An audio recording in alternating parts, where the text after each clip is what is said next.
Sa bawat 3 international na estudyante, 2 sa kanila ay mali ang bayad sa 1 punto, at isa sa mga pinakakaraniwang paraan ng mga boss na magnakaw ng pera mula sa kanilang mga manggagawa ay sa pamamagitan ng hindi pagbabayad ng penalty rates. Alam mo ba kung magkano ang iyong dapat makuha tuwing weekend o sa labas ng oras ng negosyo? Totoong mahalaga ang pag-alam.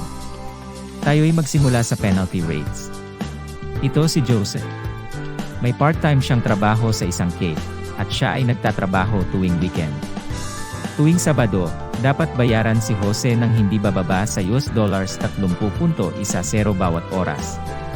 Tuwing Linggo, $36.12 bawat oras. At kung si Jose ay nagtatrabaho sa isang pampublikong holiday tulad ng Pasko o Bagong Taon, dapat bayaran siya ng hindi bababa sa $54.18 bawat oras. Susunod ay ang shift loading.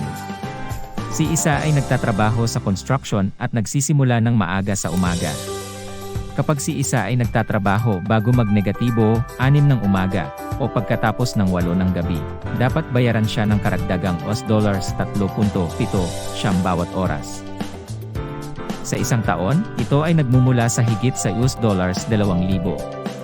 Iba't iba ang dami ng karagdagang bayad na natatanggap ng iba't ibang trabaho depende sa iyong industry award. Maaring kasama rin sa iyong award ang iba't ibang uri ng karagdagang bayad, tulad ng overtime at allowances.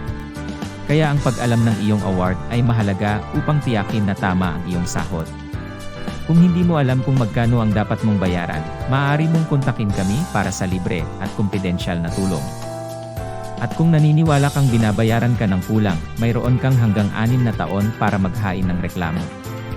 Ang iyong mga karapatan ay dapat ipagtanggol. Bisitahin kami sa migrantworkers.org.au upang malaman pa kung paano namin kayo matutulungan na makuha ang tamang sahod na nararapat sa inyo.